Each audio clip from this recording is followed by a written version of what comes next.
আজি যোৰহাটৰ সুৰক্ষা দলত অত্যাধুনিক সা সুবিধাযুক্ত শিৱম হেল্থ জিম মুকলি গাঁৱৰ যুৱক যুৱতী তথা মহিলাসকলৰ মাজত ব্যাপক উৎসাহ দেখিবলৈ পোৱা যায়। এগছি বন্তি প্ৰজ্বলনেৰে শুভাৰম্ভ কৰে বিশিষ্ট ধৰ্মীয় প্ৰাণ ব্যক্তি নিপুল গোস্বামীয়ে। ফিটা কাটি দুৱাৰ মুকলি কৰে শৰীৰ চৰ্চাবিদ সমাজকৰ্মী প্ৰশান্ত বৰা, বিশিষ্ট সমাজকৰ্মী প্ৰশান্ত গোস্বামী আৰু পোহৰ লাইভ 8ৰ মুখ্য সম্পাদক অমৰ বৰুৱাই।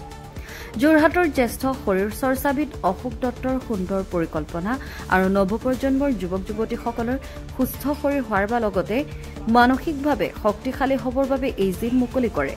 স্বাস্থ্যই হৈছে পৰম ধন। স্বাস্থ্য ভালে থাকিলে যিকোনো কামত সফলতা লাভ কৰিব পাৰি।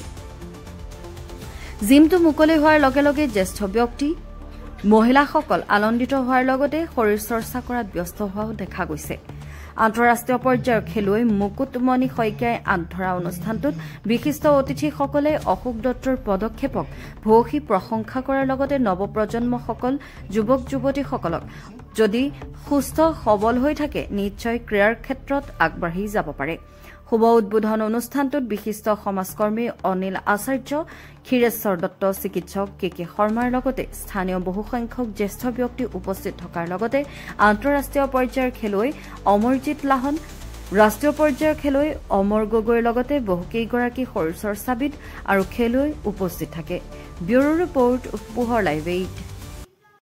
সঁচাকৈ মই খুব ভাল লাগিছে, যিহেতু মই শৰীৰ চৰ্চাৰ লগত 1983 চনৰ পৰাই মই জড়িত হৈ আছোঁ। আৰু আমি যি সময়ত আমি শৰীৰ চৰ্চা কৰিছিলোঁ, আমাৰ শিক্ষাগুৰু আছিলে স্বৰ্গীয় সমৰ বৰদলৈদেৱ। তেখেতৰ তত্বাৱধানতে আমি শৰীৰ চৰ্চা প্ৰতিযোগিতা কৰিছিলোঁ তৰাজান অঞ্চলত। আৰু সেই সময়ত আমি মাল্টি জিম কি বস্তু আমি চিনি পোৱা নাছিলোঁ। এনেকুৱা অত্যাধুনিক একো সা সৰঞ্জাম আমাৰ নাছিলে। ডাম্বেল ৱাৰবেল লৈ আমি শৰীৰ চৰ্চা প্ৰতিযোগিতা কৰিছিলোঁ। যেতিয়া মই 1986 চনত প্ৰথম যেতিয়া মই অসমৰ প্ৰতিনিধিত্ব কৰি মই এই মাদ্ৰাজত চেন্নাইত, বৰ্তমান চেন্নাই, তাত মই প্ৰতিযোগিতা কৰিবলৈ যাওঁতেহে এনেকুৱা মাল্টি জিম দেখিছিলোঁ। আৰু আজি এই মাল্টি জিম গাঁৱে গাঁৱে হৈছে। বিশেষকৈ এই অঞ্চলৰ যুৱকসকলে এই মাল্টি জিমৰ সুযোগ ল'ব। আৰু আমাৰ এই মাল্টি জিমৰ যি স্বত্বাধিকাৰ অশোক দত্ত, এই অশোক দত্তই নিজেও আইৰণ গেমছতেই মানে প্ৰেক্টিছ কৰি পেলাই তেখেত নেশ্যনেল জাজ পৰ্যন্ত হৈছিলেগৈ, এজন শৰীৰ চৰ্চাবিদ পাৱাৰ লিফ্টাৰ।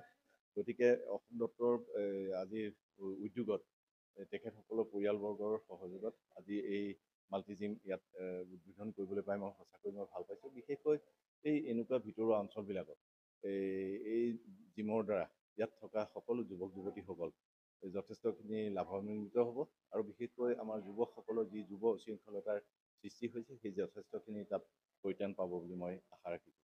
বিশেষকৈ এই আমাৰ শিৱ মন্দিৰৰ প্ৰাংগণতেই আমি অশোক দত্তৰ তত্বাৱধানত আজি ইয়াত উপস্থিত আছে আমাৰ ডক্টৰ কে শৰ্মা। তেখেত সভাপতি আছিলে, অশোক দত্তৰ সম্পাদক আছিলে। তেখেতসকলৰ সভাপতি আৰু সম্পাদকৰ সময়তেই আমি ইয়াত কমেও 4বাৰমান কিজানি আমি Jorhat district iron games and body building প্ৰতিযোগিতা ইয়াত অনুষ্ঠিত হৈছিলে। তেতিয়াৰ পৰাই অশোক দত্তই কৈছিলে মোৰ সপোন এটা আছে, মই এটা মাল্টি জিম কৰিম। আৰু আজি তেখেতৰ সপোন ইয়াত সাকাৰ হ'ল। আৰু গতিকে মই আশা ৰাখিছোঁ এই মাল্টি জিমৰ যোগেদি এই অঞ্চলৰ সকলো যুৱক যুৱতী উপকৃত হ'ব। তেখেতসকল আনন্দিত হোৱাৰ কাৰণটো এইটোৱেই, তেখেতসকল আনন্দিত হৈছে কাৰণ তেখেতসকলে তেখেতসকলৰ ল'ৰা বা ছোৱালীক এই শৰীৰ চৰ্চা কেন্দ্ৰলৈ পঠাব। শৰীৰ চৰ্চা কেন্দ্ৰলৈ পঠাই দিয়াৰ লগে লগেই উঠি অহা আজিকালিৰ যুগত যিটো বৰ্তমান সাল সলনি হৈছে, যে মাদক দ্ৰব্য তথা ৰাগিয়াল বস্তুৰ প্ৰতি যিটো আসক্তি হৈছে, তেখেতসকলে এতিয়া নিশ্চিত যে মোৰ ল'ৰা জিমলৈ গৈছে, মোৰ ল'ৰাই এতিয়া মাদক দ্ৰব্য গ্ৰহণ নকৰে। নাই কমেও 30 to 40% হ'লেও মহিলাসকলে ৰিলেক্স পাব। আৰু সেই ৰিলেক্সৰ কাৰণে আজি আমাৰ মহিলাসকল আনন্দিত হৈছে। আৰু উঠি অহা সকলো প্ৰজন্মই ইজনে সিজনক উৎসাহিত কৰিব।